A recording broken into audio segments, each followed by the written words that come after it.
Hello! Hello, everybody. Welcome to What You Will's production of Much Ado About Nothing. I'm the reader, I'm the director of this local production. Just wanted to thank the Mom Association for allowing us to actually put on a show of this caliber. This is the biggest thing we've ever done. I want to thank you guys for being here on our final night. So, generic things. If you have to keep your cell phones on vibrate, it's fine. You can turn them off, respect each other, respect the actors. If you use the bathroom, there is one in that lobby. If there's a long line during intermission, which there will be a 15-minute intermission, and there's a show, Lincoln Hall, across the street, kind of all bathrooms. So, get comfortable, and without any further ado, enjoy Much.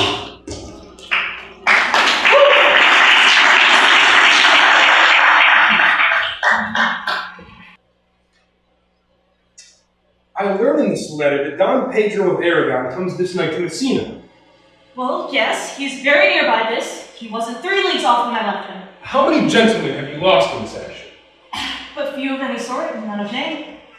I find here that Don Pedro had bestowed much honor on a young Florentine called Claudio.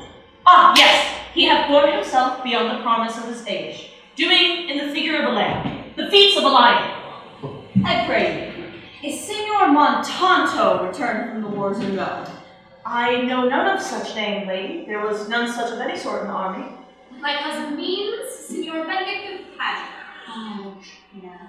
Oh, yes, he is returned, and as pleasant as ever he was. Oh, he set up his bills here in Messina and challenged Cupid to deflect. My uncle's fool, reading the challenge, subscribed for Cupid and challenged him to the bird bowl. But I pray you, how many hath he killed and eaten in these wars? For indeed I did promise to eat all of his killing. Faith, niece, you tax Signor Benedict too much, but he'll be meat with you. I doubt it not. He hath done good service in these wars. You had musty victual, and he hath hope to eat it. He is a very valiant trenchman. He has an excellent stomach. And he's a good soldier too, lady. And a good soldier too, a lady. But I pray you, what is he to a lord? A lord to a lord, a man to a man, and stuffed all with honorable virtues. Indeed it is so. He is no more than a stuffed man. You must not, madam, mistake my niece. There is a kind of merry war betwixt Signor Benedict and her. They never meet. There's a skirmish of wit between them. Alas, he gets nothing by that. In our last conflict, 4 of his 5 wits went halting off. So now is the whole man governed with 1. And if he has enough wit between himself and his horse, he may take that for the difference, for it is all the wealth he has left to be known a reasonable creature. But I pray, who is his new companion? He has every month a new sworn brother. Is that possible? Very easily possible. He wears his faith, but in the fashion of his hat. It's ever changing with the next block. I understand, lady. The gentleman is not in your books. No. And if he were, I would burn my study. But I pray, who is his companion? Is there no new squire who will join in his voyage to the devil? Well, I believe presently he is in the company of the very noble Claudio. God save him! He will hang upon him like a disease! He is sooner caught in the pestilence and the taker once presently mad. Oh, God save the noble Claudio! If he is called the Benedict, it will cost him £1,000 ere he be cured. I would be friends with you, lady. Do, good friend, do. You will never run mad, niece. No, not till a hot January. Oh, Don Pedro has arrived.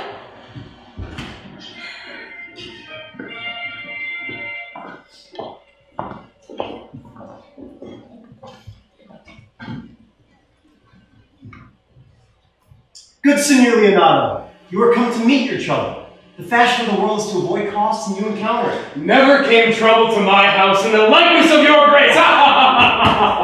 My lord, I think this is your daughter. Oh, her mother hath many times told me so. Are you certain, sir? Anyone asked her? Signor Benedict, no, for then were you a child.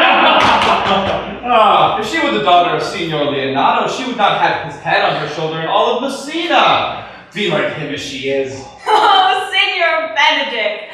I wonder why you will still be talking. Nobody marks you. Ah, my dear Lady Disdain, are you yet living? Should Disdain die when she has such meat food as Signor Benedict? Courtesy herself would convert to disdain if she came in your presence. Ah, then courtesy is a turncoat. And I can assure you, I am loved of all ladies, only you excepted. And should I could find in my heart that I have not a hard heart, for truly I love none. Oh, well, a rare courtesy to women. They would have else been cursed with a pernicious suitor. I thank God in my cold blood I am of your humor for that, for I had rather hear my dog bark at a crow than hear a man say he loves me. Keep your ladyship in mind so that some strange gentleman or other may escape that predestinate scratched face. And scratching could not make it worse than for such a face as yours. Oh, you are a rare parrot, teacher. Oh, well, a bird of my kind is better than a beast of yours. Oh, I would my horse had the speed of your tongue, and it's continuous. But have your will. In God's name, I have done. You always end with a jade's trick. I know you of old. Senor Benedict, Senor Claudio, my dear friend Leonardo hath invited us all, and I tell him we shall stay at least a month. Please, at your grace, lead on. On your hand, Leonardo, we will go together. Benedict! Dost thou know the daughter of Signor Leonardo? I noted her not, but I looked on her. Is she not a modest young lady? Well, dost thou ask me for my simple, true judgment, or would you rather me speak after my custom, being a professed tyrant of their sex? No, I pray thee speak in sober judgment. Oh, methinks you too low for a high praise, too harsh for a fair praise, and too little for a great praise. I don't like her. Thou thinkest I am in sport. I pray thee, tell me truly how thou likest her. Would you buy her, that you inquire after her? Can the world buy such a jewel? Yea, and a case to put it into. But say you this with a sad brow? In mine eye, she is the sweetest lady I have ever looked on. I can see with no spectacles 'tis no such truth.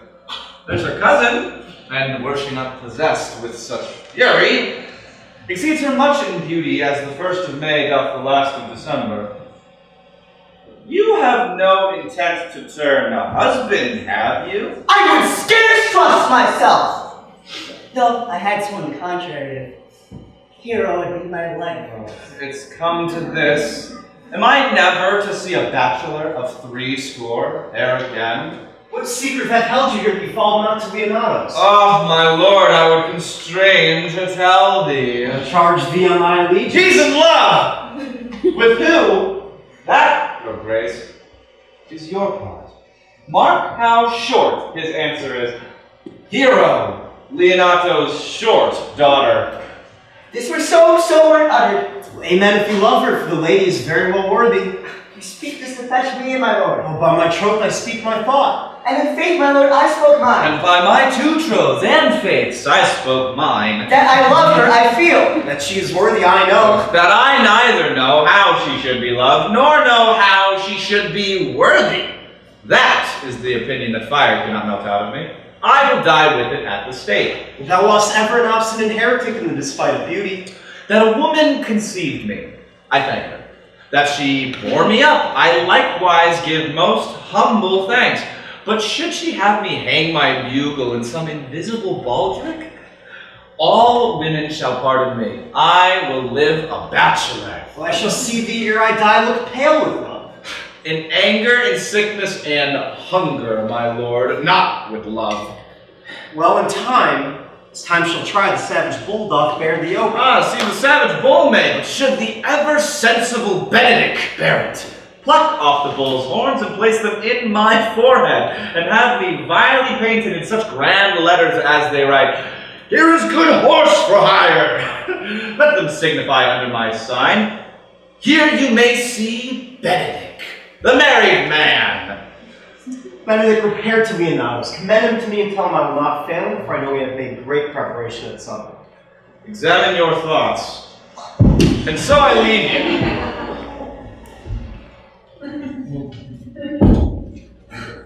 Have been our only son, my lord. None but Hero seizes on the air. Dost thou affect her, Claudio? Oh, my lord. When you went onward in this epic action, I looked on you with that of a soldier's eye. That liked, but had a rougher task in hand to drive a liking to the name of love. But now I am returned. And those war thoughts have left their places vacant. And in the room come thronging, soft and delicate desires. All prompting me our very young hero is, saying, I like to arrow to wars. And that would be like a lover presently entirely here with the book of words. If thou dost love fair Hero, cherish it. And I will break with her and with her father, and thou shalt have her. I know we shall have reveling tonight. I will take my part in some disguise. Yes, and tell fair Hero that I am Claudio. And to her bosom I'll unclasp my heart. And I'll take her here in prisoner with the strength and force of my amorous tale. And then after to her will I break. And the conclusion is this: she shall be thine. Come and practice those, put it presently.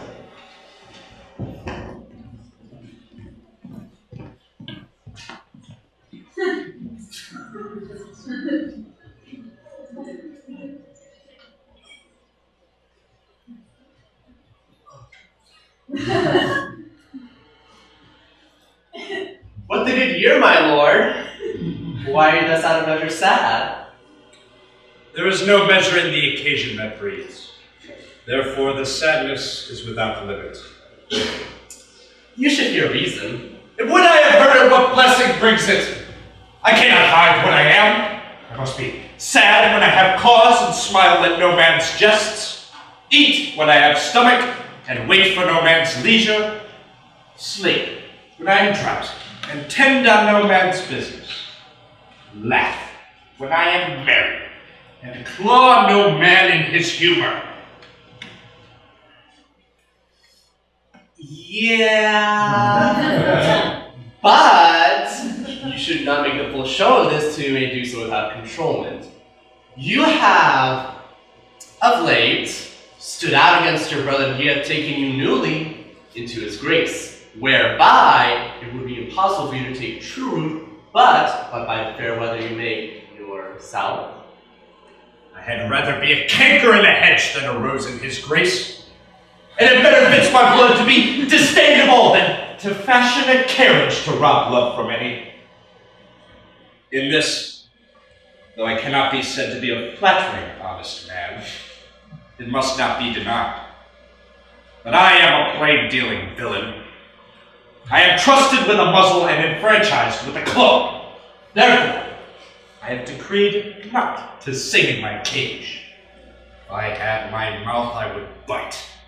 If I had my liberty, I would do my liking.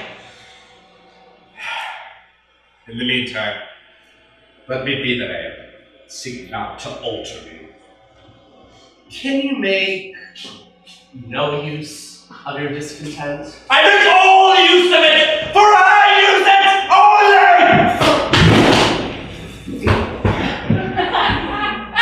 Who comes here? What news, Baracchio? I came yonder from a great supper. The prince, your brother, is royally entertained by Leonato, and I can give intelligence of an intended marriage. That serve any model to build mischief on.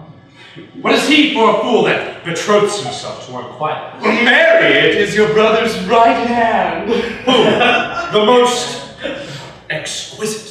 Claudio? Even he. A proper squire.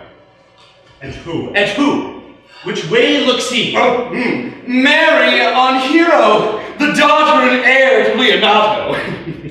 A very forward march chick. How came you to this? Being entertained for a perfumer as I was smoking a musty room, comes to me the prince and Claudio hand in hand in sad conference. I whipped me behind the grass, and there heard it agreed upon that the prince would woo Hero for himself, and having obtained her, give her to Count Claudio. Come, let us thither. This may prove food to my displeasure. This young startup hath all the glory of my overthrow. If I can cross him anyway, I bless myself everywhere. You are both sure and will assist me? To the death, my lord! To the death, Lord. Shall we go prove what's to be done? We'll wait upon your lordship.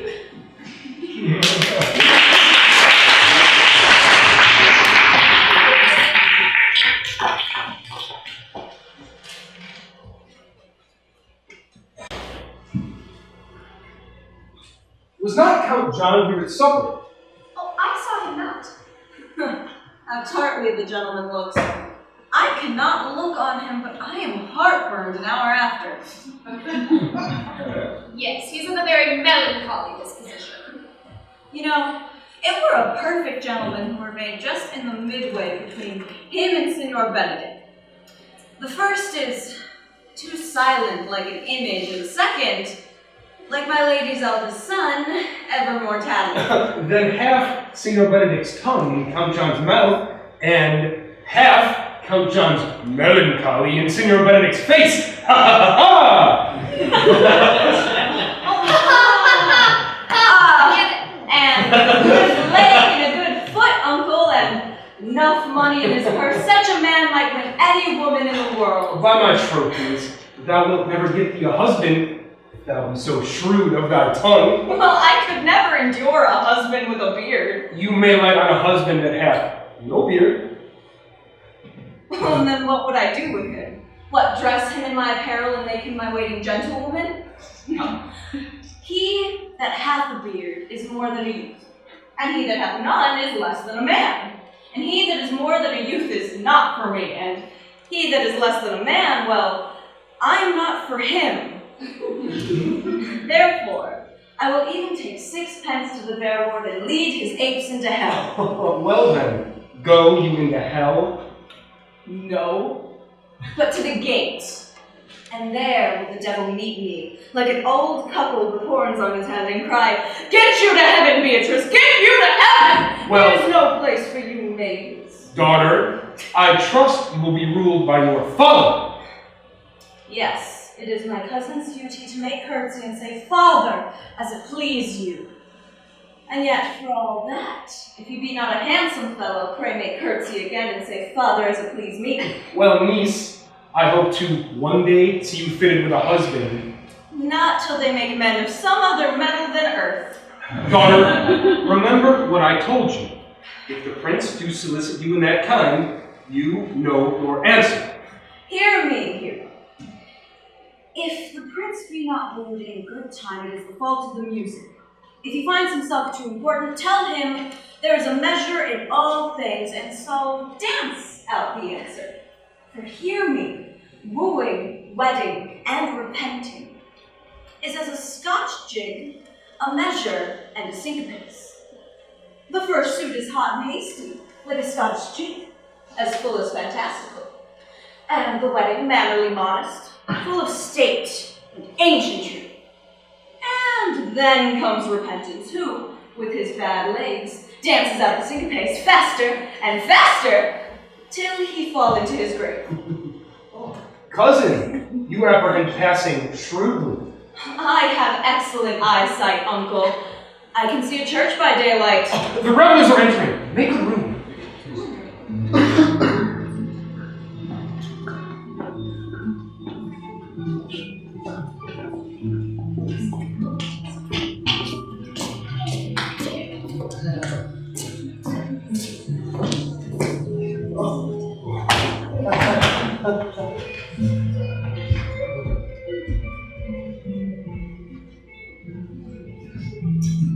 Lady, will you walk about with your friend? Oh, so you walk softly, look sweetly, and say nothing. I am yours to walk, especially when I walk away. Oh, but with me in your company.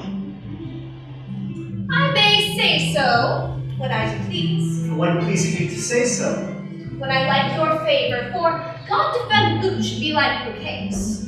Well, my visor's still in this roof, then the house is Jove. Why then, the visor should be thatched. Well, speak low if you speak low. Well, I wish you didn't like me. So would not I, for your sake, for I have many ill qualities. Which is one? I say my prayers aloud. I love you the better. The hearers may cry, Amen! God, match me with a good dancer. Amen! And God, keep him out of my sight when the dance is done. No more words. The clerk is answered.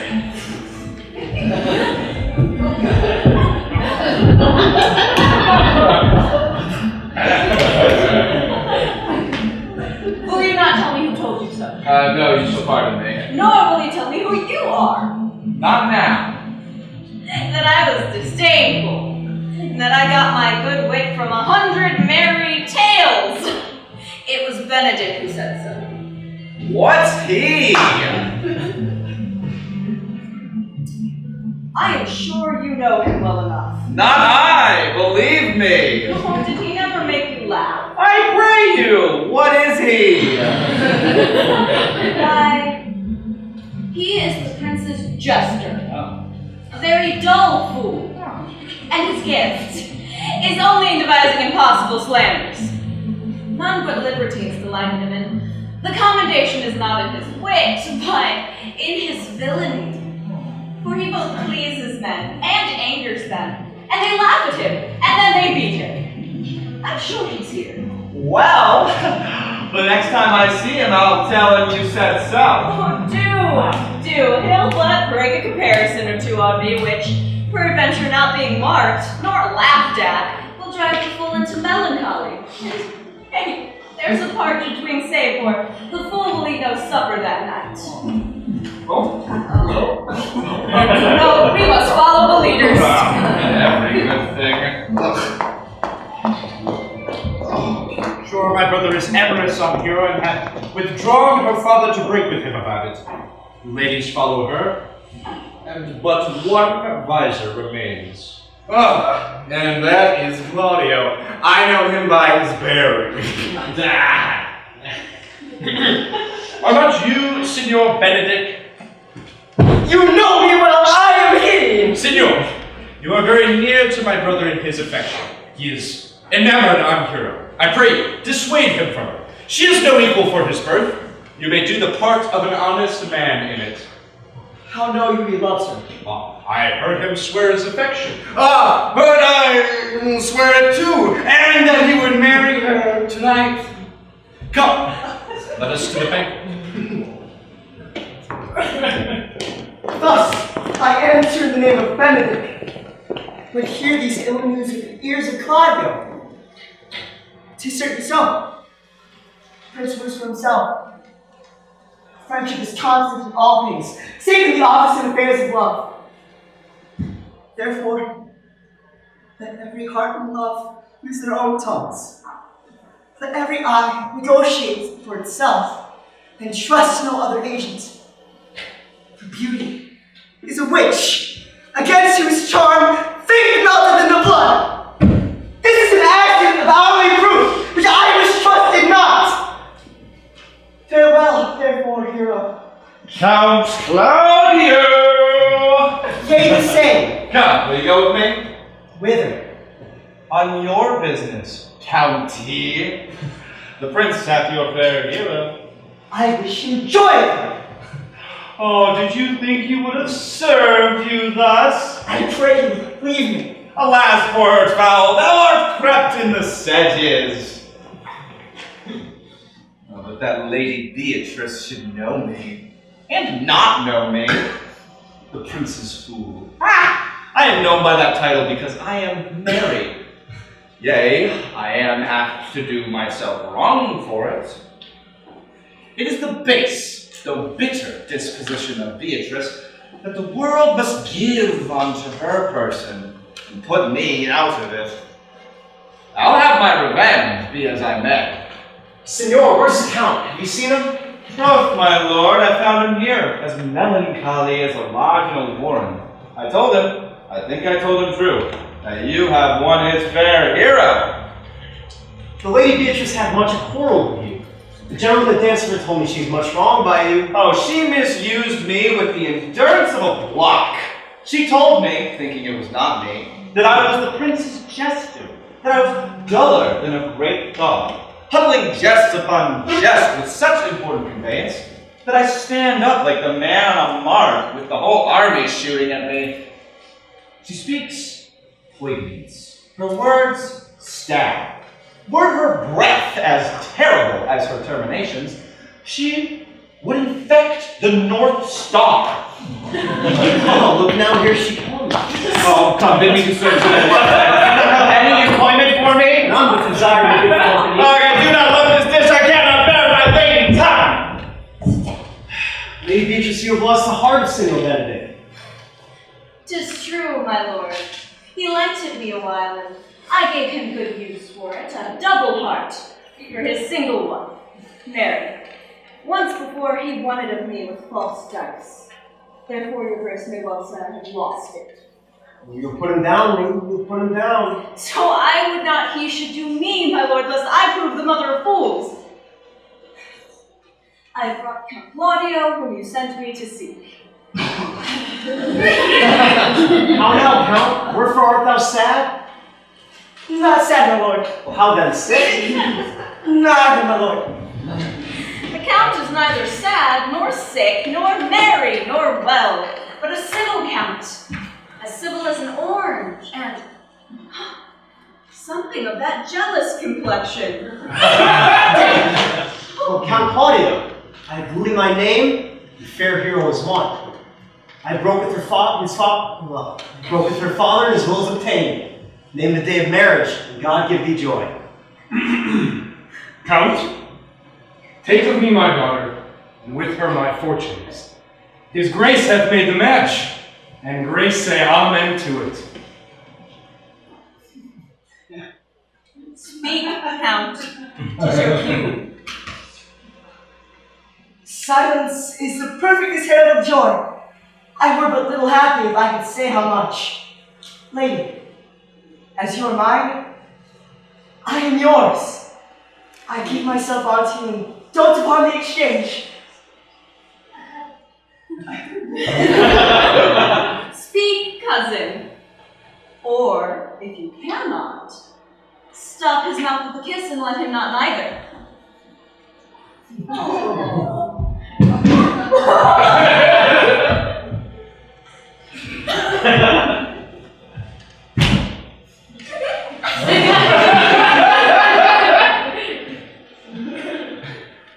In faith, lady, you have a merry heart. 'Tis true, my lord, poor fool, it keeps on the windy side of care. My cousin tells him in his ear that he is in her heart. And so she doth, cousin. Good God, for alliance! And thus goes everyone into the world but I, and I am sunburnt. I must sit in a corner and cry hi-ho for a husband. Oh, well, I will find you one. I had rather one of your father's be. Did your grace ne'er have a brother like yourself? Indeed, your father begot excellent husbands if a maid could come by them. Well, Lady Beatrice, will you have me as a husband? No. My lord, unless I have another for the weekdays. Your grace is too expensive to wear every day. Pardon me, I was born to speak all mirth and no matter. Sorry. Your silence most offends me. You were born in a merry hour, it is true, in a merry month. Oh, no, true, my lord. My mother cried. But a star danced, and under that was I born. Cousins! God give you joy. Bye.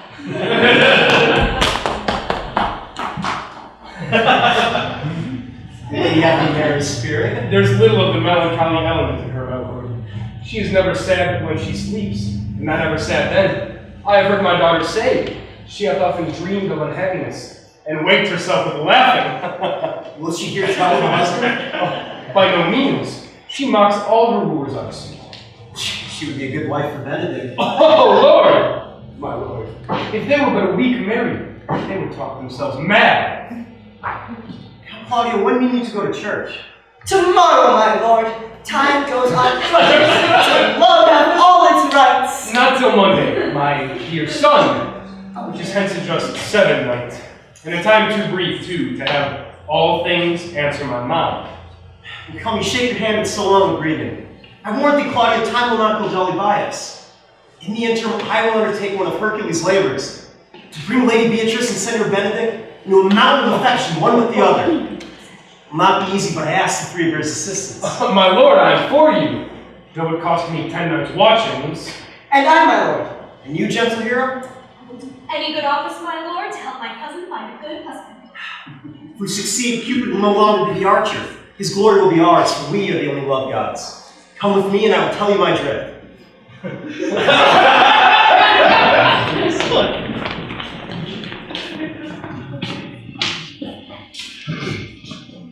It is so. Count Claudio shall marry the daughter of Leonardo. Yes, my lord, but I can cross it. Any bar, any cross, any impediment shall be medicinable to me. I am sick of displeasure towards him, and whatsoever comes athwart his affection rages evenly with mine. How canst thou cross this marriage? Not honestly, my lord, but so covertly that no dishonesty shall appear in me. Sure. Show me briefly. Now. Oh!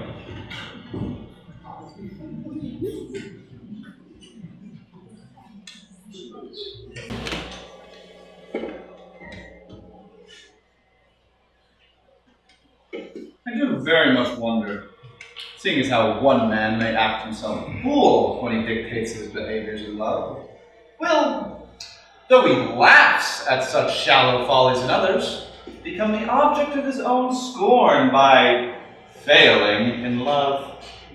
Such a man is Claudio. I have known him not to have music in his heart, but for the drum and fife. Now he would rather hear the tabor and pipe. I have known him to walk 10 miles afoot to see good armor.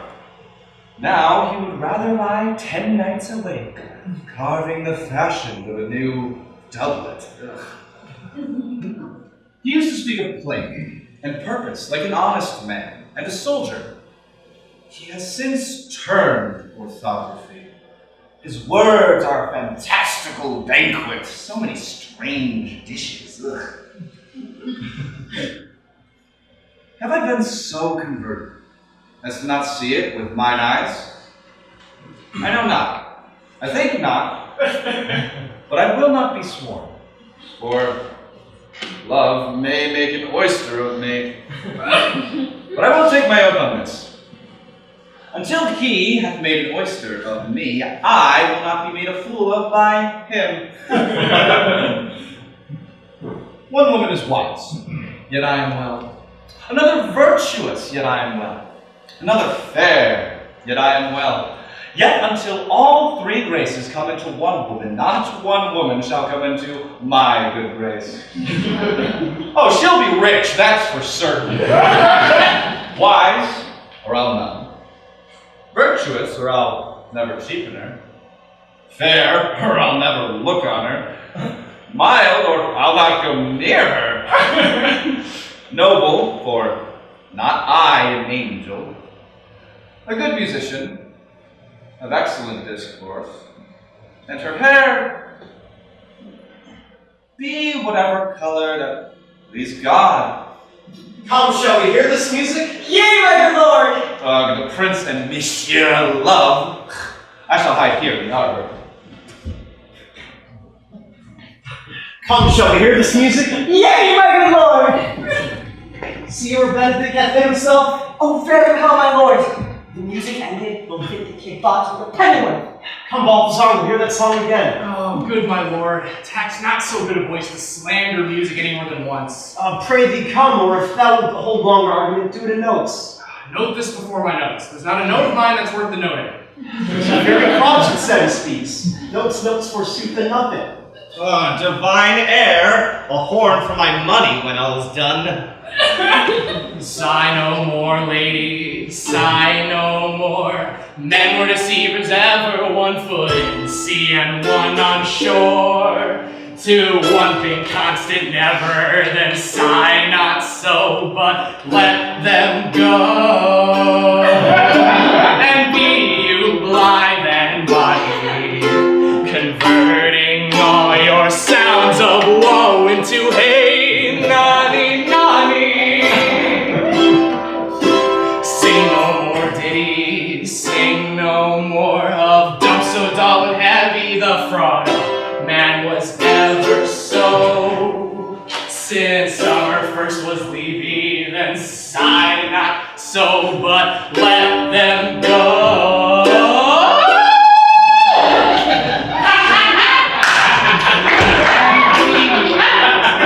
And body, converting all your sounds of woe into hey, nani, nani.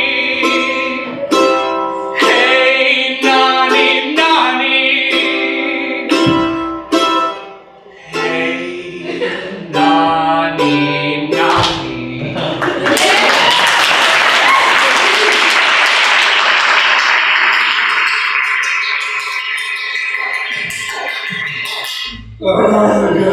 By my troth, a good song. And ill singer, my lord. Ah, no, thou singest well enough for a shift. And would he have been a dog that howled thus, they would have hanged him. Senor Leonardo, what is it I heard of today that your niece Beatrice is in love with Senor Benedict? Oh, I could never think that lady would have loved any man! No, nor I neither. But most wonderful, she should so dote on Senor Benedict, whom she in all our behaviors seem ever to abhor. It's possible! Maybe she don't put out of it. Faith! Like an ass! Oh God, counterfeit! There was never counterfeit of passion came so near the life of passion as she discovers it. What effects of passion shows she? Big dog, well, the fish will bite! What effects, my lord? She will sit you. You heard my daughter tell you how. She did indeed. Oh.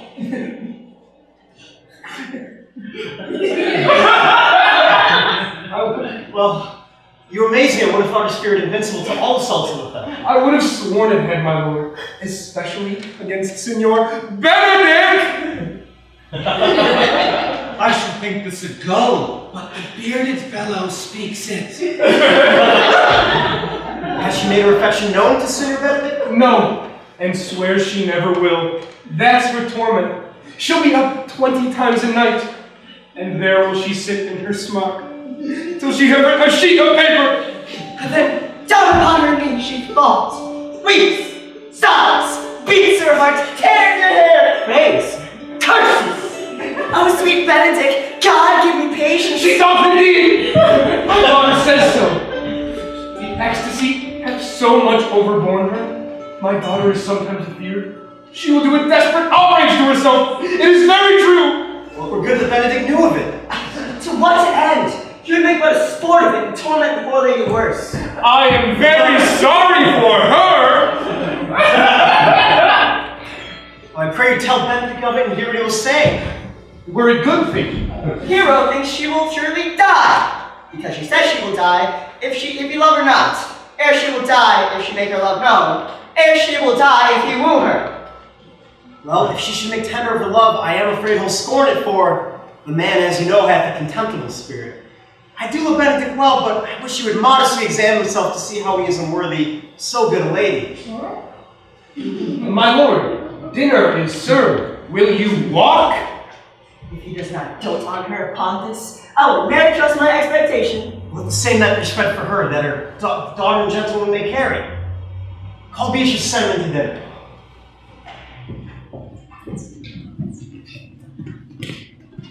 This cannot be no trick!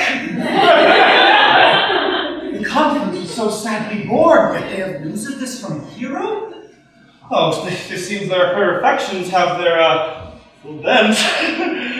Oh, they seem to pity the lady. They say if I perceive any sign of love come from her, that she would rather die than show any sign of affection for me. I hear I am censored. They say I will bear myself proudly. I must not bear myself proudly.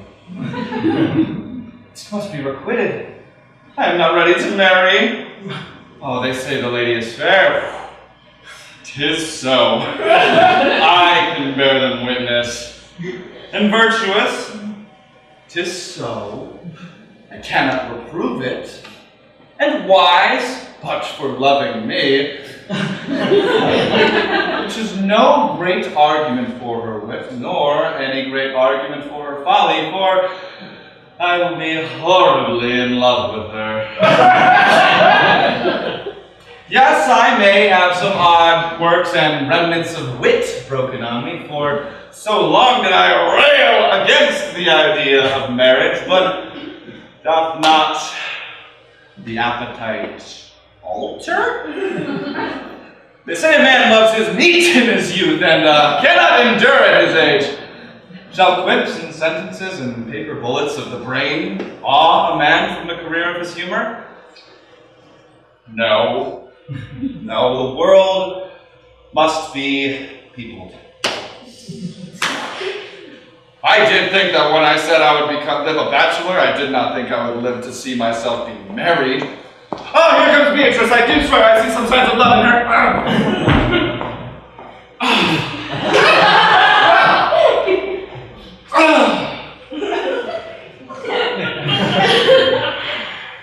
Against my will, I am sent to bid you come in to dinner.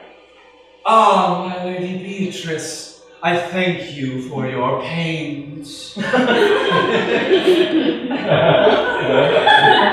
took no more pains for those things so than you take pains to thank me. If it were painful, I would not have come. Ah, then you take pleasure in this. Yea, just so much as you might on a nice point. You have no stomach, Signor, fare you well. Against my will, I have bid thee come to dinner. There's a double meaning in that.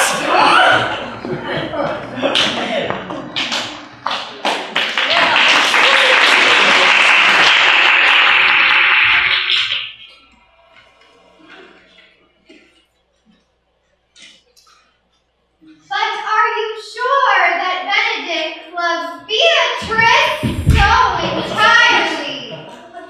So says the prince and my new betrothed mom. And did they bid you tell her of it, madam? They did entreat me to acquaint her of it, but I told them that if they loved Benedict, they should counsel him to fight against his affections for. Yes. That you should do that. Does not the gentleman deserve so full and fortunate a bed as Beatrice shall couch upon? Oh, God's love. I know he does deserve as much as may be yielded to a man, but nature never framed a woman's heart of prouder stuff than Beatrice. Disdain and scorn ride sparkling in her eyes, misprizing what they look on, and wit values itself so highly that to her all else seems weak. She cannot love. Sure, I think so. And therefore, certainly, it were not good she knew his love, lest she make sport at it. Yes, ne'er have I yet met a man so wise, so noble, and then rarely featured, but she would spell him back and forth. If a man be fair-faced, she might mistake him for her sister. If he be short, Add it, wryly cut. If he be tall, a lance, heel-headed. if he be speaking, why he's a vain, blown in all winds, and if he be silent, he's a block, moved by none. Thus she turns every man the wrong side out, never giving to truth and virtue that which honesty and merit purchaseth. Sure. Such carping is not commendable. Yes, to be so odd and from all fashions as Beatrice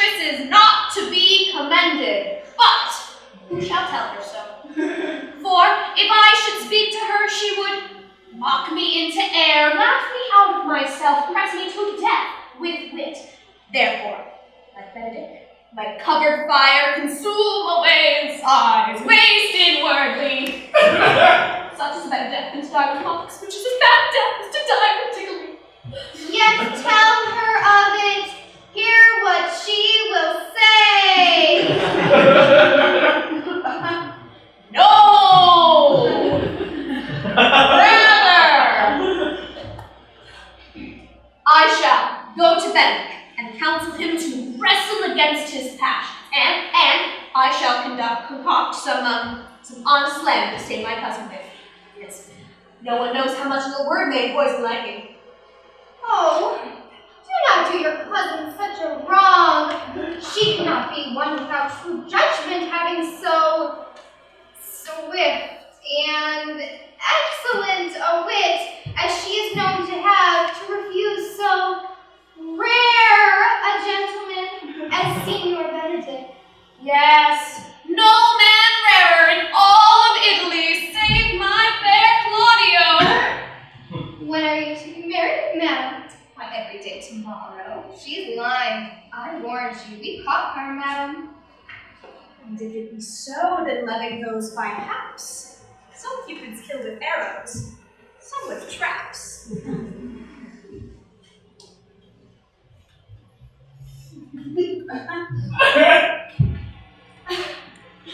What fires in my ears? Can this be true? Stand I, condemned for pride and scorn so much. Yeah. Oh. Well, in contempt, farewell.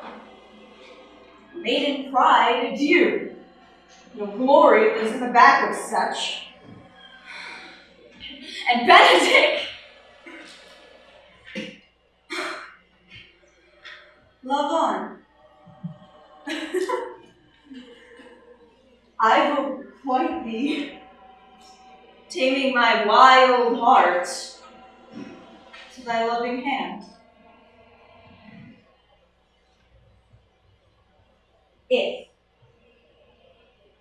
If thou dost love, my kindness will incite thee to bind up our loves in a holy band. For others say thou dost deserve it. I believe it better than accordingly.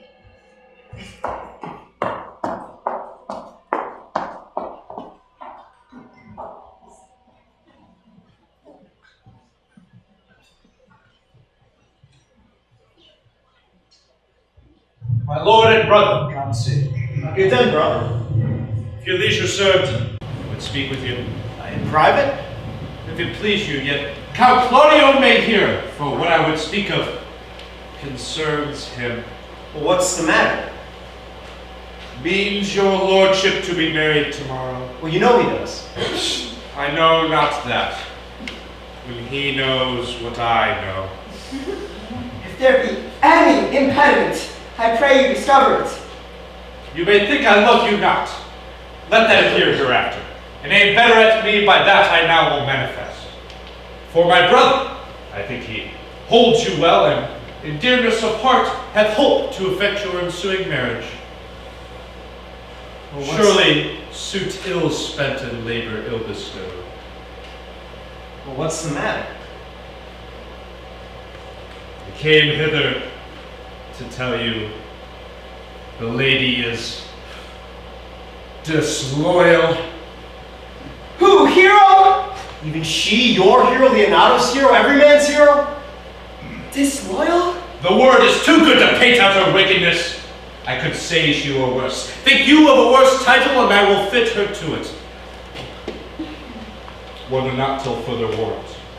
Go but with me tonight, and you shall see her chamber window entered, even the night before her wedding day. If you love her then, tomorrow wed her. But it would better fit your honor to change your mind. May this be so? I will not think it. If you dare not trust that you see, confess not that you know. If you will follow me, I will show you enough. When you have seen more and heard more, proceed accordingly. Bear it coldly, but till midnight, and let the issue show itself.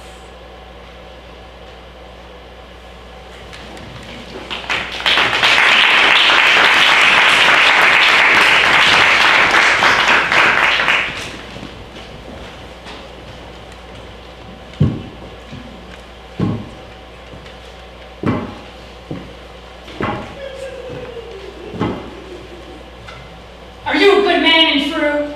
Yea, word be ashamed. He should suffer salvation, body, and soul. Nay, that were a punishment too good for him if he should have any allegiance in him, being chosen for the prince's watch. Well, give him his charge, neighbor Dogberry. Before you stands George Seacle, sir. He can read and write. Come hither, neighbor Seagull. Ooh, God hath blessed you with a good name. To be a well-favored man, that's a gift by nature. But to read and to write, well, that just comes naturally, no? Both which, Master? You have! I thought that would be your answer. Well then, by your favor, sir, give God thanks for it. But make no boast of it. As for your writing and reading, let that appear when there's no need of such vanity. It is thought that you are the most fit and senseless man in being chosen for the consul's watch. Therefore, bury this lantern. And this is your charge, to comprehend all vagrant men, that any man stand in the prince's name. And what if they will not stand? Why then make no notes of them, but let them go. If he will not stand when he is bidden, he is none of the prince's subjects. True! True! And they are to meddle with none but the prince's subjects. If you meet a thief, you may suspect, by virtue of your office, to be no true kind of man. And, well, such kind of man, the less you make or meddle with, more is for your honesty. But if we know him to be a thief, shall we not lay hands on him? You may, by virtue of your office, but I think that they who touch pitch be defiled peaceably. The best way for you, if you do make a thief, is to let him show himself for what he truly is. Let him steal out of your company. You've always been called a merciful woman, partner. If you hear a child crying in the middle of the night, call the nurse and bid her still it. And what if the nurse be asleep and will not hear us? Why then depart in peace and let the child wake her with crying, for the ewe that will not come when the lamb bathes will not hear the calf when he bleats. Fact! Well, master. Good night. And if there be any matter of weighty chance, call me up. Trust your fellow's counsel and your own. Come on, neighbor.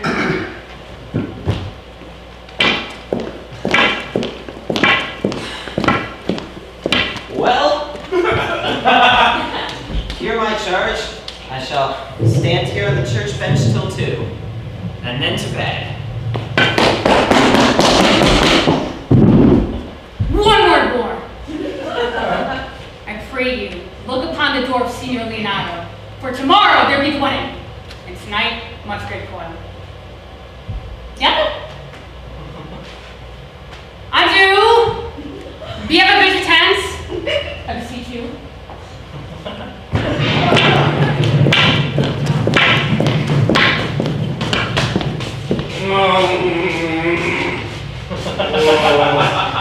Oh, Conrad! Oh, oh. Conrad! Oh, what? Conrad! Oh, oh, oh. Conrad! Conrad, I say! Conrad! Oh! Here I am. I'm at thy elbow. Well, stand me close then, under this penthouse for it drizzles rain, and I shall, like a true drunkard, utter all to thee. Some treason. I'll stand close. Therefore shall you know how I earned of Don John 1,000 ducats. Is it possible for any villainy to be so dear? Oh, thou should rather ask if any villainy be so rich. For when rich villains have need of poor ones may make what price they will. I wonder at it. But that shows thou art unconfirmed. Thou knowest that a doublet or a hat or a cloak is nothing to a man. Yes, it is apparel. Well, it is the fashion.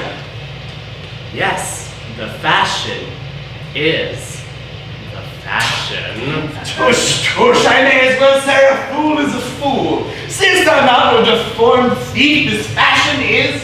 Not of that deformed. He's been a vile thief this past 7 years. He goes up and down like a gentleman. I remember his name. Did thou not hear somebody?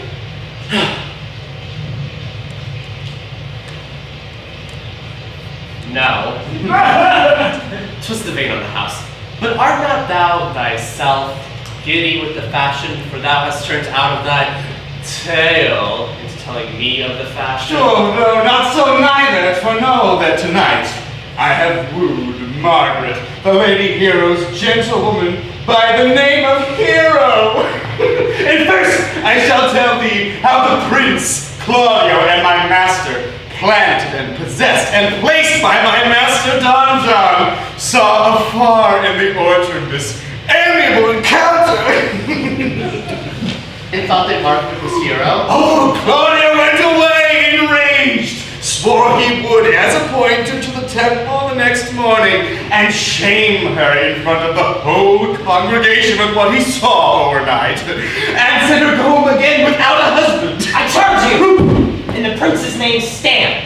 Now, to be right, Master Constable, I here have discovered the most dangerous piece of flattery that was ever found in the Commonwealth.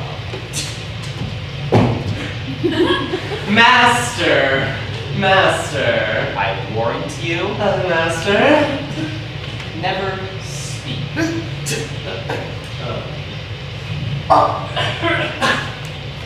Brachio, my good man. Was it worth it? That's what I thought. I charge you both. Follow me and obey.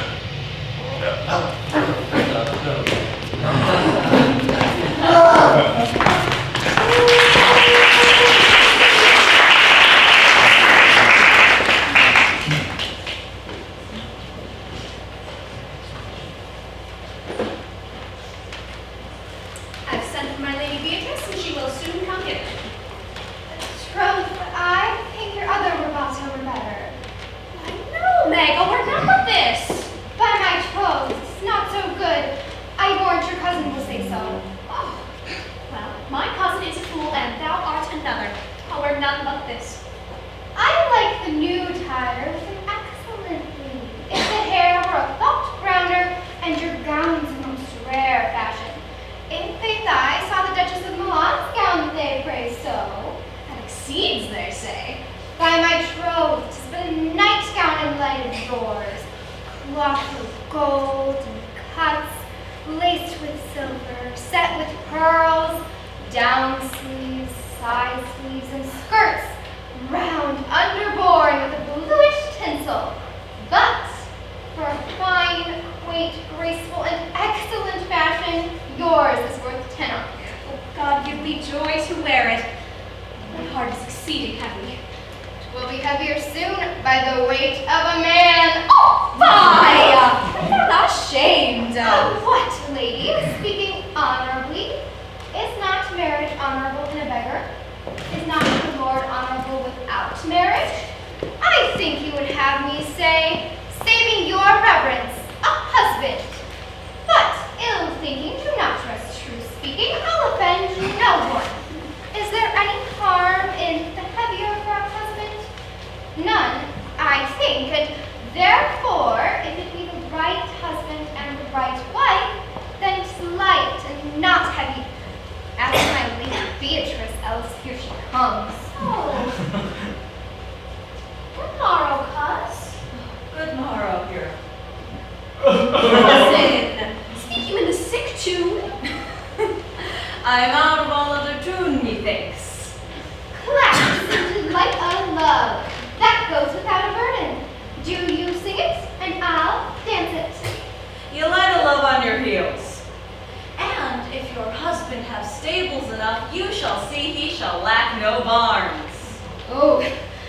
illegitimate construction. I'll score that with my heels. Cousin, it is almost 5 o'clock. It is time you were ready. I am exceedingly ill of my hope. For a hawk, a horse, or a husband? For a headache, Margaret! For a headache. Well, then you be now-turned Turk. There's no more sailing by the star. What means the fool troll? Nothing, but God send everyone their heart's desire. Oh, smell these gloves, cousin. They are of an excellent perfume. I am stuffed. I cannot smell. A maid and stuffed? Why, there's goodly catching of a cold. God help me. How long have you professed apprehension? Even since you left it, doth my wit not become me rarely? Oh, it's not seen enough. You should wear it in your cap. By my faith, I am sick.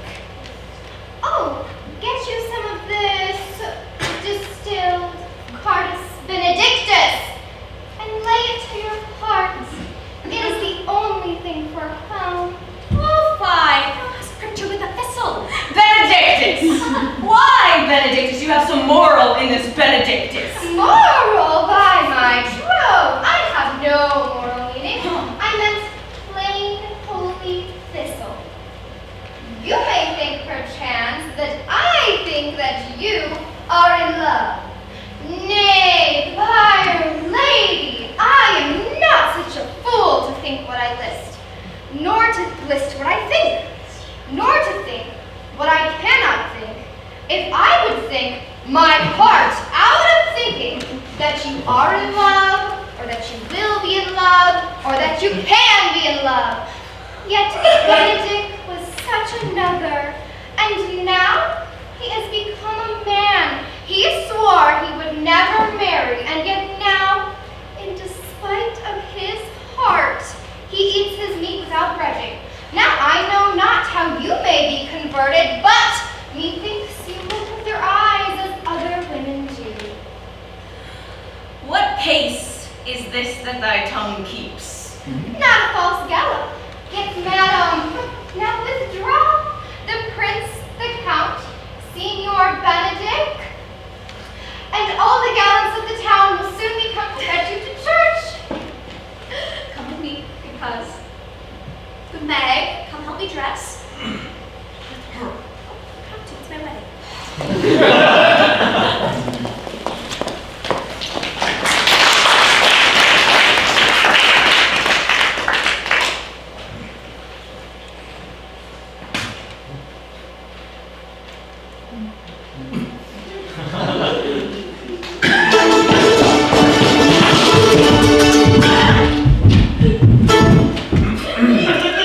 What would you with me, honest neighbor? Marry, sir, I would have some confidence with you that discerns you nearly. Brief, I pray, for you see it is a busy time with me.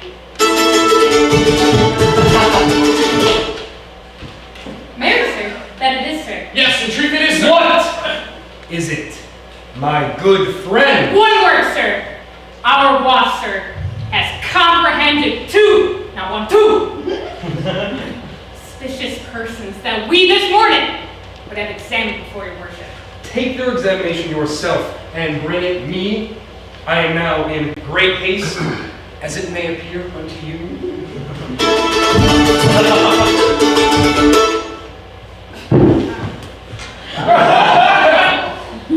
It shall be sufficient.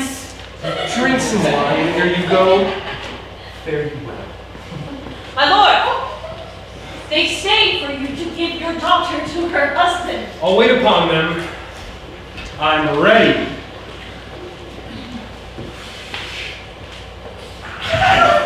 Examination.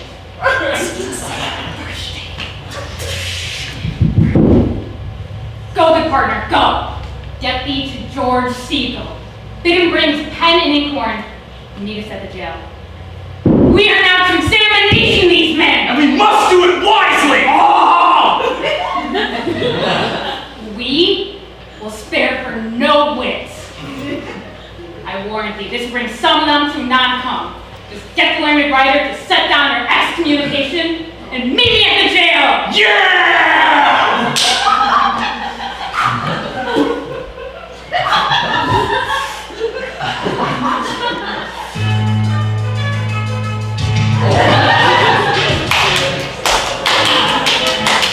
will now be a 15-minute intermission, everybody.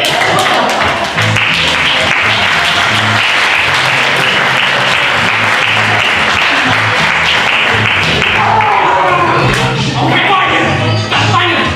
George Steele, go first. Has any of you seen George Steele? Tall, lanky man. This big, ugly. This big? This, yeah, anyone. That man over there looks like he knows George Steele.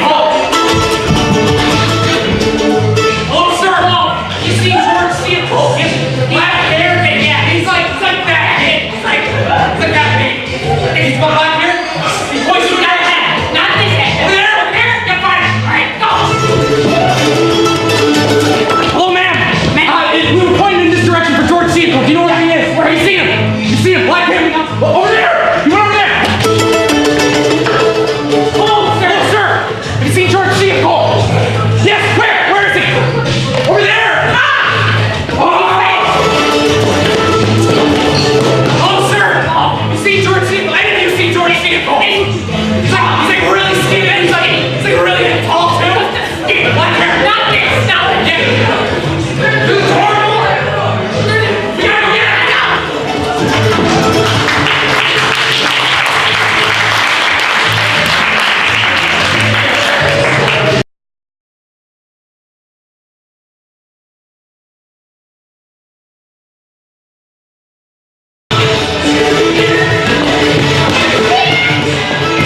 All right, we have found George Steele. We found him. He's in there. Someone understood that. Thank you. We found him. Thank you. Now we are looking for a sexton. Beard. Does anyone have a beard in here? Or just anyone with a beard. Do you have a beard, sir? I see a beard. Like Sir, are you the sexton? You have a beard. Yeah, weird. Can you read and or write? Yes. Oh, wait. Oh, you're the sexton. He could be the sexton. All right, sir, could you come with us? We don't know. We don't know what the sexton means. Oh, we got a description with that beard. Yeah. This is my first day. This is his second day. Yeah, it was my second day. That's what we're working on. You have a beard. Are you sexton? You go to like beard congregations where like most people with beard go, right? But not mustache. You know where anyone has beard. No mustache. No mustache. Just beard. Oh. You have a beard. You see another beard. You, sir. You have a beard. Are you the sexton? You are the sexton, correct? Be careful. You are the sexton. Only the sexton would say that. Come with us, sexton. Come with us right now. Come with us, please. Sexton. Sexton. Yes. Come along. You are the sexton. I remember my face. All right, come on. We're going.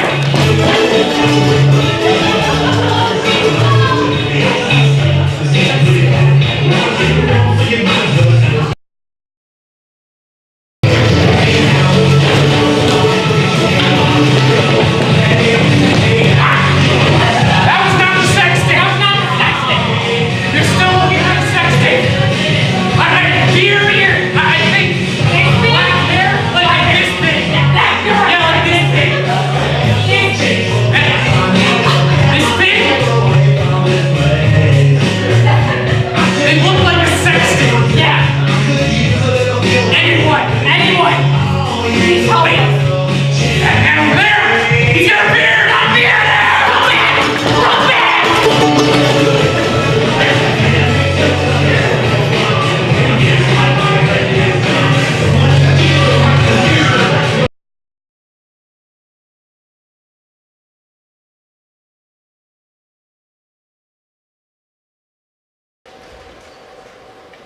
Come, Friar Francis, be brief.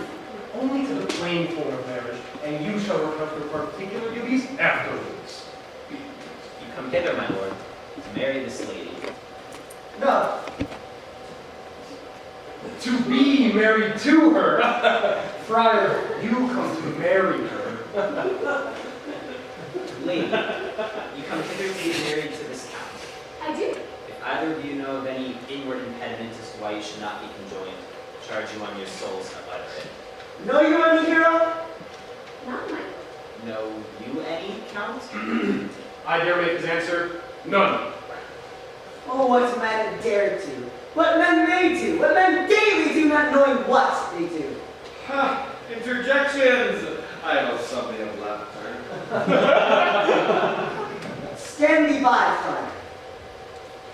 Father, will you with free and unconstrained soul give me this maid, your daughter? As freely, son, as God did give her me. And what have I to give you back whose worth may counterpoise this rich and precious gift? Nothing unless you render her again. Sweet prince, you learn me noble thankfulness. There, there now, take her back again. Give not this rotten orange to your friend. She's but the sign and semblance of her honor. Behold, like a maid she blushes here. Oh, what authority and show of truth can cunning sin cover itself with all? Comes not that blood as modest evidence to witness simple virtue? But all you that see her swear that she were a maid by this exterior shows. But she is not. She knows the heat of a luxurious bed. Her blush is guiltiness, not modesty. What do you mean, my lord?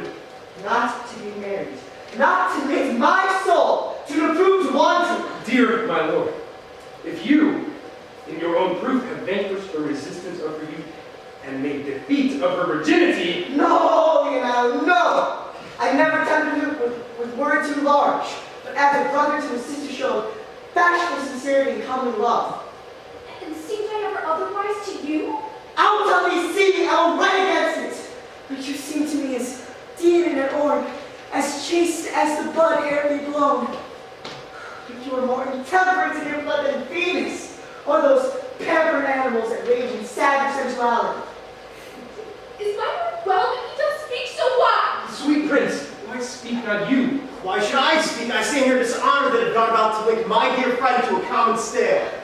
Are these things spoken, or do I have a dream? Sir, they are spoken. These things are true. This looks not so like a nuptial. True, O God! Leonardo, stand I here. Is this the prince? Is this the prince's brother? Is this the house? Are our eyes our own? All this is so. But what of this, my lord? Let me move. But one question to your daughter, and by that fatherly and kindly power you have in her, bid her answer truly. I charge thee do so, as thou art my child! God defend me, how am I beset? What kind of catechizing call you this? To make an answer truly to your name. Is it not hero? Who can love that name with any just reproach? Mary that can, hero. Hero itself can blot out hero's virtue. What man is he? Talking with you yesterday, out at your window betwixt 12 and 1. Now if you are a maid, answer to this. Spoke with no man that hour, my lord.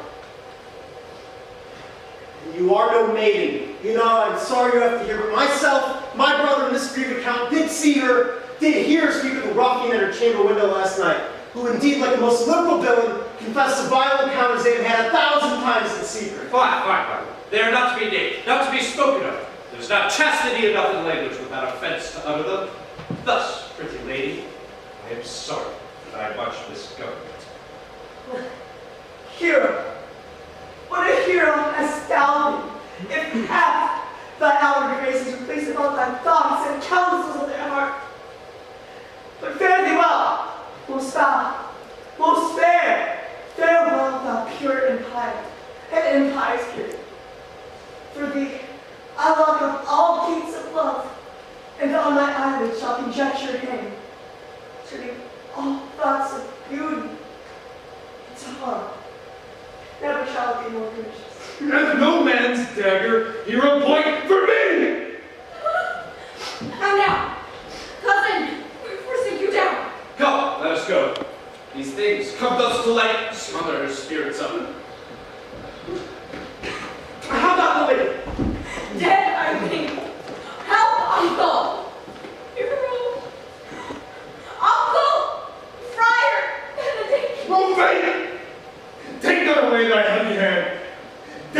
is the fairest cover for her shame that made me wish for. Have comfort, lady. Dost thou look up? Yea. Wherefore should Wherefore? Why, doth not every earthly thing cry shame upon her? Could she hear deny the story that is printed in her blood? Do not live. Do not open thine eyes. For if I thought thou wouldst not quickly die, thought I thy spirits stronger than thy shames, myself would, on the rearward of reproaches, strike at thy life. Grieved I had but one. Did I for that at frugal nature's frame? Oh, one too much by thee. Why had I one? Why ever wast thou lovely in my eyes? Why had I not, with charitable hair, took up a beggar's issue at my gates? Who smirched thus and mired with infamy, I might have said, no part of it is mine. This shame derives itself from unknown loins. But mine. And mine I love. And mine I praise. And mine that I was proud of. Mine so much that I myself was to myself not my valuing of her. She has fallen into a pit of ink that the wide sea hath drops too few to wash her clean again, and so too little which mid season give to her foul tainted blood. Sir! Be patient. I am much tired in wonder. I know not what to say. On my soul, my cousin is belied. Lady, wast thou her bedfellow last night? No, truly not, although until this 12th month I have been her bedfellow. Confirmed with the two princes lie, and Claudia lie, and stronger, let her die. Hear me a little, for I have only kept silent so long and given way unto this course of fortune. Lady, what man is he you are accused of? They know to accuse me. I don't know. If I know more of any man alive than that which made him on siege and born, will my sins lack mercy? Oh, Father, prove you that any man with me conversed in hours of men, or that I may take an exchange of words with any creature and refuse me, hate me, torture me to death. There is some strange misprison in the princes. The two of them have the very bent of honor about them. If they are misled in this, it is in the spirits of John, the bastard, whose very essence toils in villainy. These hands shall tear her. If they do wrong her, the proudest of them shall well hear of it. Hear me a little, and let my counsel sway you in this case. Your daughter here, the prince is left for dead. Let her while be secretly kept in, and publish it that she is dead indeed. What will become of this?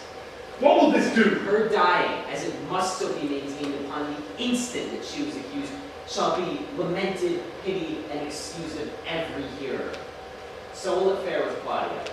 But when he shall hear she died upon his words, every aspect of her life shall softly creep into his studied imagination, and every aspect of her life will appear all the more beautiful in death than in life. Then he will wish he had not so accused her, though he thought his accusation true. Signor Leonardo, let the friar advise you. And I know you know of my love and inwardness to both the prince and Claudia. But, by my honor, I will handle this in secret, and just as your soul would with your body. Being that I flow in grief, Smallest coin, maybe. Come, lady. Die to live. This wedding day is but perhaps prolonged. Have patience and endure.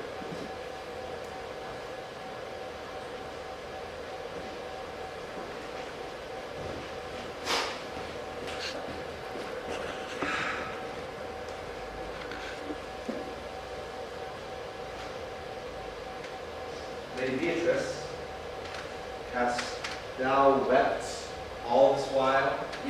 Yea, and I will weep a while longer. I should not desire that. You have no need to. I do it freely. Surely, I do believe your cousin is wrong. How much might the man deserve of me that would right her? Is it possible to show such friendship? Very easily possible. But no such friend. May a man do it? It is a man's office, but not yours. I never loved anything in this world as much as you.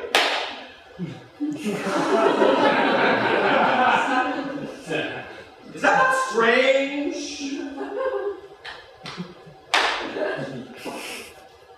As strange a thing as it were, I know not. It were possible for me to say I love nothing so much in the world as well as you. And yet believe me not. Yet I deny it not. I confess nothing. Nor I deny nothing.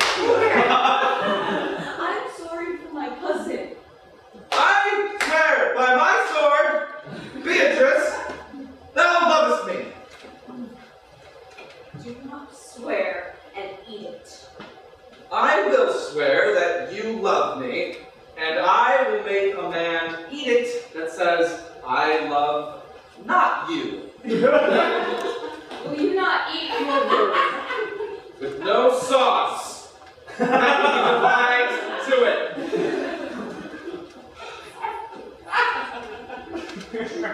I protest. I love you. May God help me. What offense, Beatrice? You have stayed me in a happy hour. I was about to protest that I loved you. Then do so with all your heart. I love you with so much of my heart that none is left to protest. Come, bid me do anything for thee. Kill Claudio.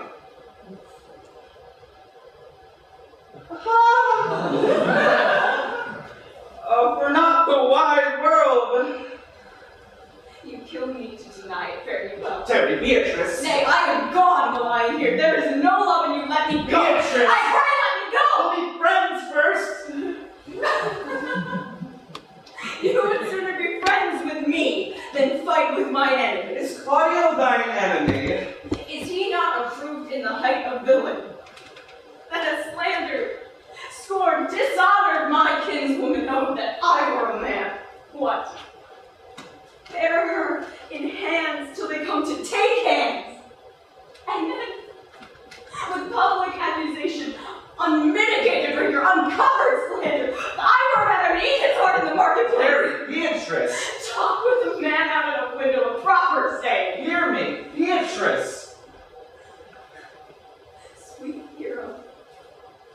She is slandered. She is wrong. She is undone. Beatrice. Princes and countess. A princely testimony, a goodly Count Combat, a gallant gentleman surely. Oh, that I were a man for his sake.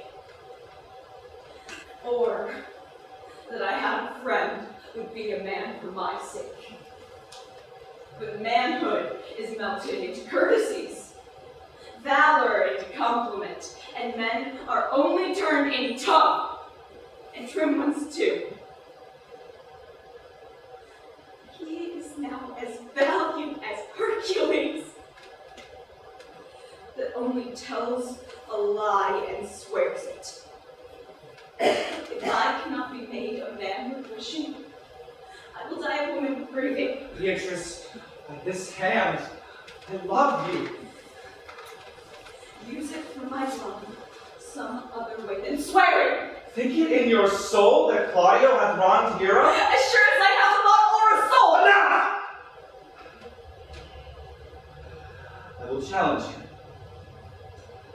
I will kiss your hand, and so I leave you. I will render Claudio a dear account. As you hear of me, think of me. Go! Comfort your cousin. I'm afraid that I must say that she is there. Fare thee well.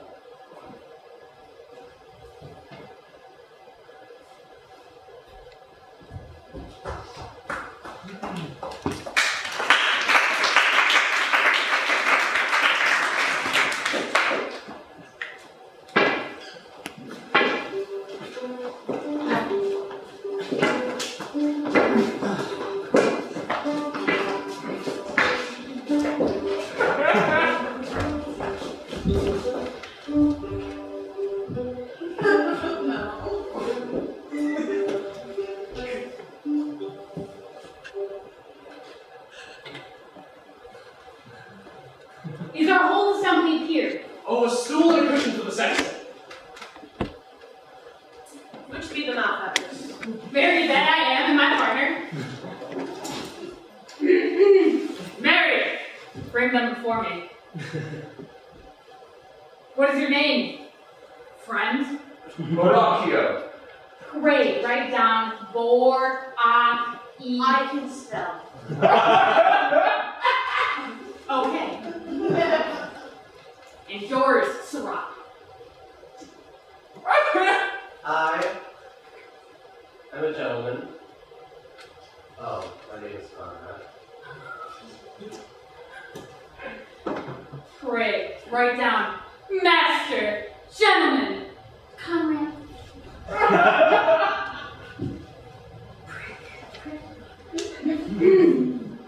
Masters, do you serve God?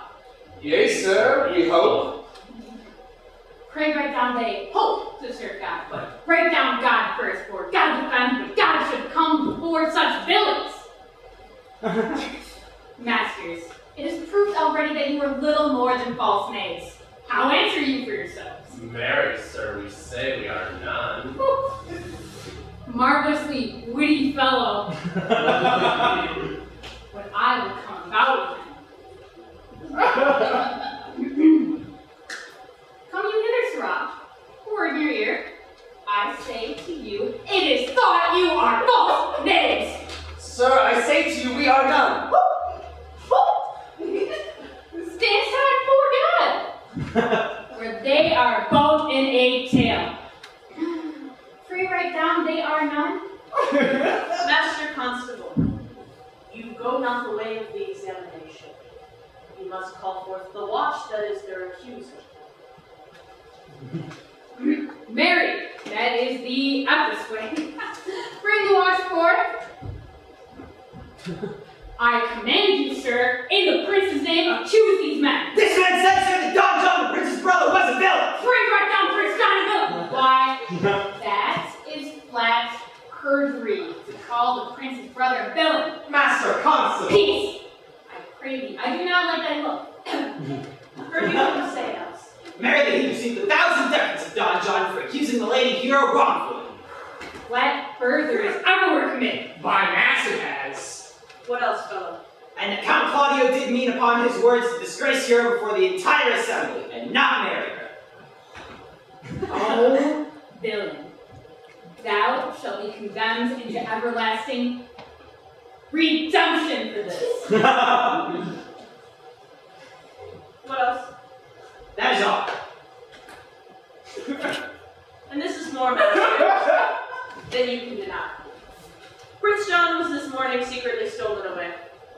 Hero was in this manner accused, and in this manner refused.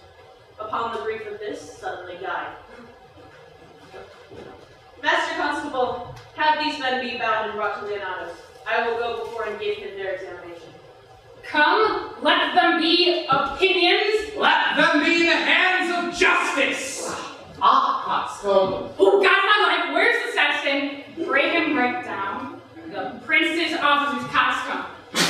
Come, bring him away, thou naughty varlet. Oh wait, you are not you! Are we? Hold my stick. Thank you. Dost thou suspect my place? Dost thou not suspect my ears? Oh, that he had been here to bring me down an ass. But masters, forget not that I am an ass. Though it be not written down, remember that I am an ass. Oh, villain. That old piety has to be proved upon thee by good witness. I am a wise fellow, which is more an officer, which is more a householder, which is more as pretty a piece of flesh as any there is in Messina. And an ass. I have a good one, so thank you. And one who knows the law, go to. And a woman that hath riches, a woman who hath losses, and 2 gowns, and everything handsome about her. Come, bring them away. Almost bring down the ass. It's me!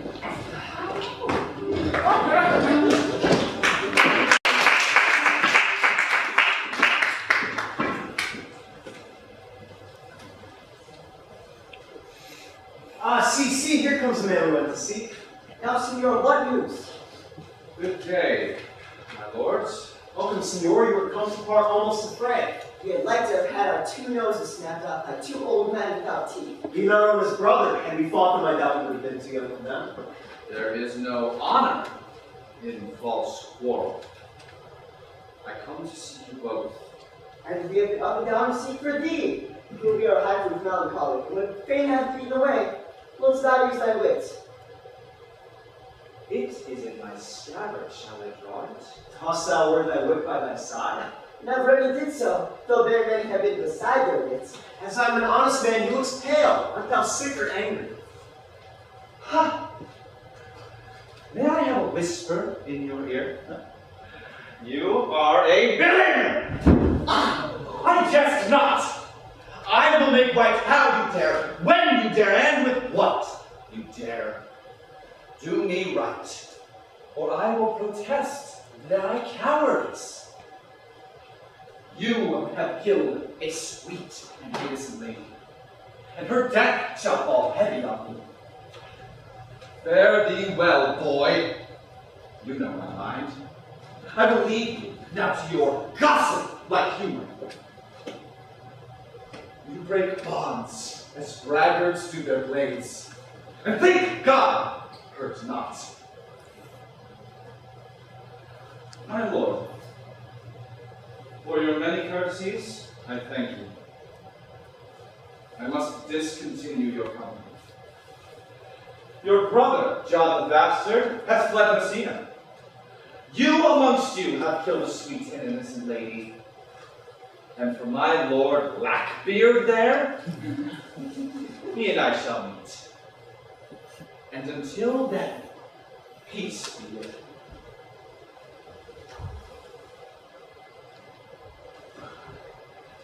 you. He is in earnest, In most profound earnest, and hath challenged thee. most sincere. But I warned you. Soft you let me be, pluck at my heart and be sad. Did he not say my brother hath fled?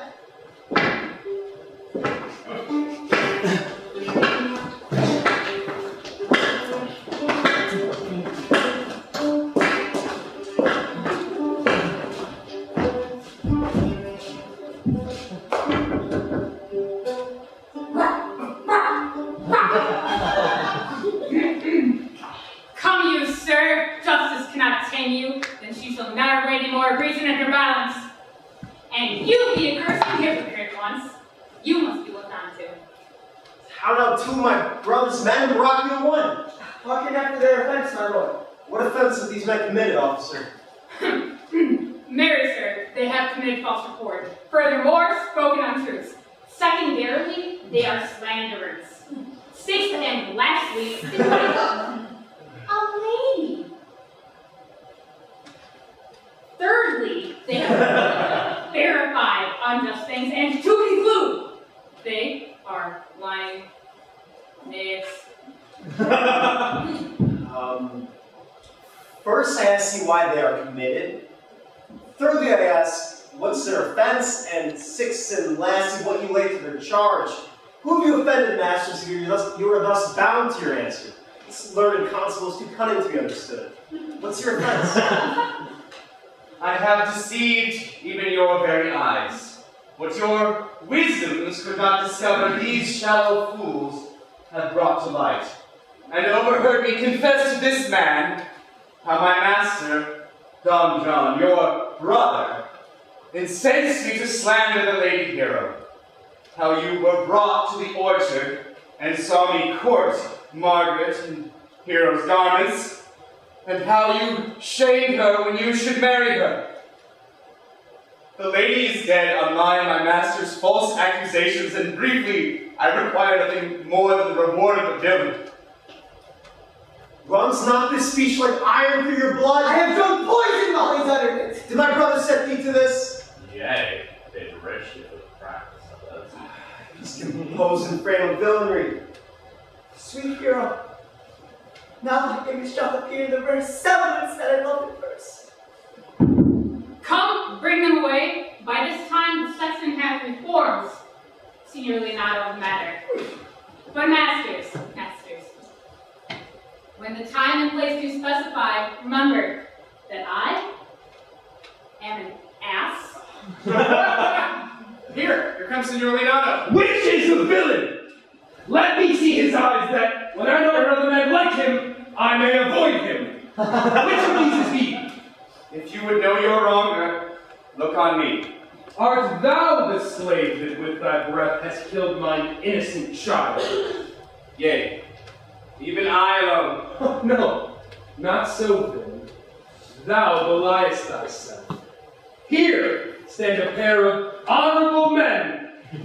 A third is fled that had a hand in it. I thank you, princes, for my daughter's death. Record it with your high and worthy deeds. 'Twas bravely done, if you bethink you of it. I know not how to pray your patience, yet I must speak. Choose your revenge yourself. Impose me to what penance your invention can lay upon my sin. Yet sin I not, but am mistaken. I cannot bid you bid my daughter live. That were impossible. But I pray you both, possess the people in Messina here how innocent she died. If your love can labor aught in sad invention, hang an epitaph upon her tomb and sing it to her bones. Sing it tonight. Tomorrow morning, come you to my house. Since you could not be my son, yet my nephew. My brother hath a daughter, almost a copy of my child that's dead, and she alone is heir to both of us. Give her the rights you should have given her cousin, and so dies my revenge. Oh, noble sir, your overkindness left me in tears for me. I do embrace your good offer, and for henceforth dispose of poor Claudio. Tomorrow morning, then, till I expect your coming. Tonight I take my leave. These naughty men shall face to face be brought to Margaret, who I believe was packed up in all this wrong. I hear to it by your word. No! By my soul she was not, nor knew not what she did when I spoke to her, but hath always been just and virtuous in anything I do know by her.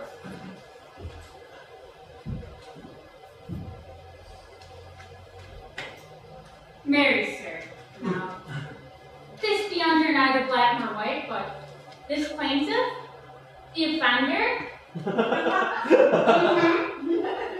did call me an ass. I beseech you, let it be remembered in his punishments, for the wise did say there would be one. I thank thee for thy care and honest pains.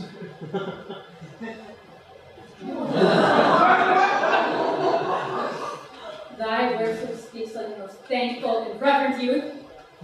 I praise God for you. Here's for thy pains. Ooh! God save foundation. Come on, neighbor. Until tomorrow morning, lords. Farewell. We will not fail. Tonight, I'll mourn your hero.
Really, I will do this right. The wolves have preyed, and look, the gentle day before the wheels of Phoebus, round about the apples and drowsy east with spots of bread. Come to Leonato's we will go.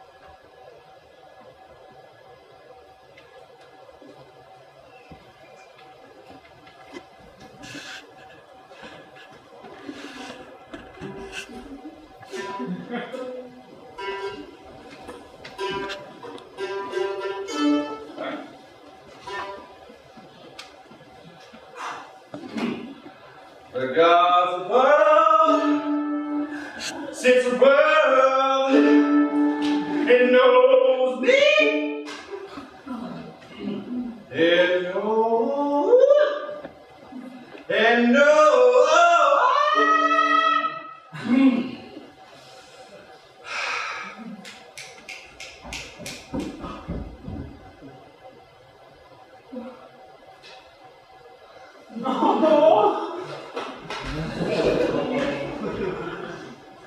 How pitiful I deserve.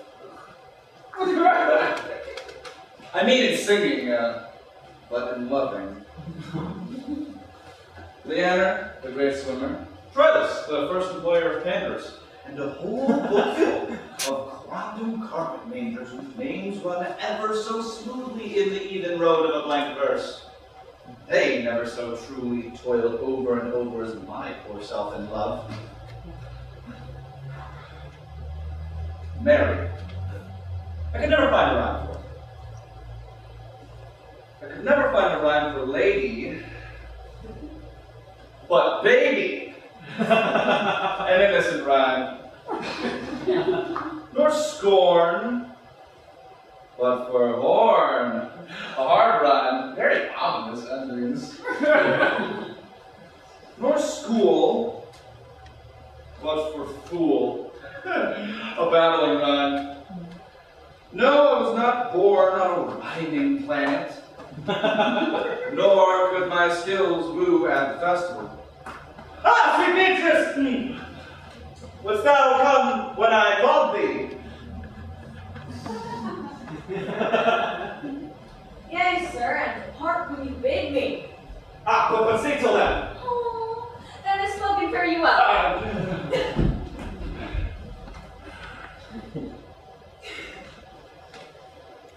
Yet, ere I go, let me go with that I came, which is with knowing what had passed between you and Claudia. Only foul words. Never I will kiss thee. Foul words is but foul wind. Foul wind is but foul breath. Foul breath is noisome. Therefore I will depart unkissed. Thanks. Thou art scared him out of his right word, so forcible is thy wit. But I shall tell you plainly. Claudio undergoes my challenge. I shall either hear from him shortly, or I will subscribe to a coward. But, I pray you, tell me, for which one of my bad parts did thou first fall in love with? Why, for all of them together. For they maintain so politic a state of evil that they will not admit any good parts to intermingle with them. But I pray you, for which of my good parts did you first suffer love for me? Ooh, suffer love. Good epithet. I do suffer love indeed. I love you against my will. Alas, against your heart, methinks. Poor heart. If you spite it for my sake, I will spite it for yours, for I will never love that which my friend hates. You and I are too wise to woo peaceably. But tell me, how doth your cousin? Very ill. And you? Very ill, too. Praise God, love me, and then.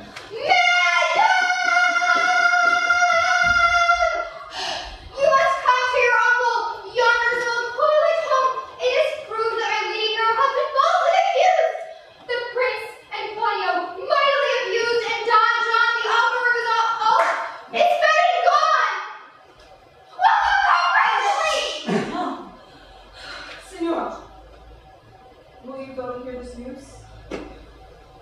I will live in your heart, die in thy lap, and be buried in thine eyes. But moreover, I'll go with your uncles.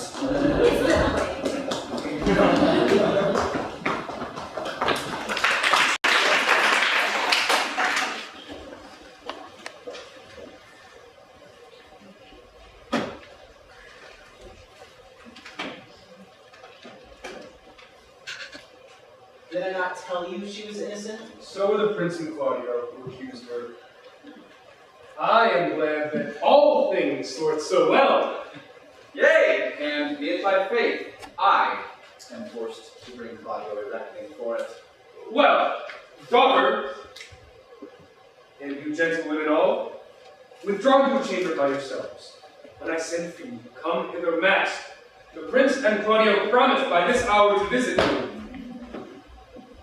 Friar, I must entreat your pains, I think. To do what, senor? To bind me or undo me, one of them. Signor Leonardo! I do believe your niece has a fair eye for me. The said world, I think you heard from me, from Claudio and the prince. But what's your will? Your will, sir, is enigmatical.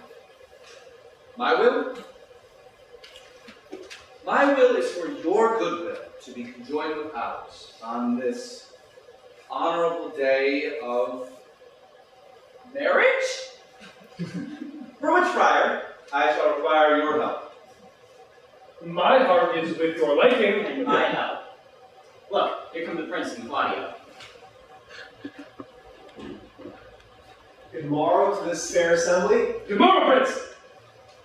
Good morrow, Claudio! We here attend you. Are you yet determined today to marry with my brother's daughter?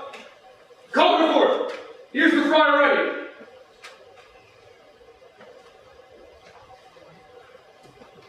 Here, man. Before this holy friar, I am your husband, if you like it. How strange. When I lived, I was your other wife. When you loved, you were my other husband. Another hero?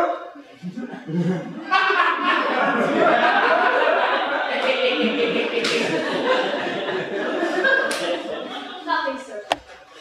One hero died defiled, but I do live, and as certain as I live, I am a maid. hero that is dead? All this amazement can I qualify. When after that the holy rites are conducted, I'll tell you largely if the hero is dead. But, meantime, let wonder seem familiar, and let us to the chapel presently. Which one is Beatrice? I answer to that name, what is your will? Do not you love me? No. No more than reason. Well, then the prince and Claudio and your uncle have been deceived. For they swore you did. Do not you love me? Well, no more than reason. Oh, why then Margaret is deceived. For she did swear you did. Oh, she swore you were sick for me. Oh, well, she swore you were well nigh dead for me. Well, 'tis no such matter, then you do not love me. No, truly, but in friendly recompense. Come, cousin, I am sure you love the gentleman. I'll be sworn upon it that he loves her. For here is a paper written in his hand, a halting song of his own pure brain, fashioned to Beatrice. And here lies another, stolen from her notebook, containing her affections for Benedict.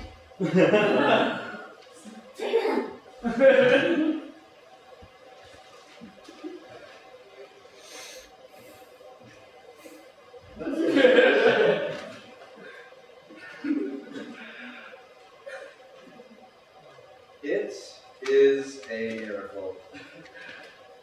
Here in our hands, we hold but our hearts. Come. I will have thee. Though in the light I will pity thee. By this good day I would not deny you, but I yield upon a great persuasion, and hardly to save your life, for I was told you are in consumption. Come, I will stop your mouth. What? What? You're the one!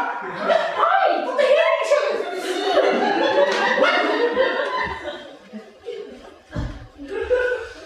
How dost thou, Benedict, the married man? Tell thee what, Prince. Could not a college of witcrafters flatter me of my humor? Dost thou think I care for a satire or an epigram? No! For I do purpose to marry. Therefore, I would not care what the purpose the world may say against it. And therefore, never flatter me for what I may have said against it. For man is a giddy thing, and here is my conclusion. Claudia, I did think to have beaten thee, but in that, thou art like to be my kinsman. Come, live unbruised, and love my cousin.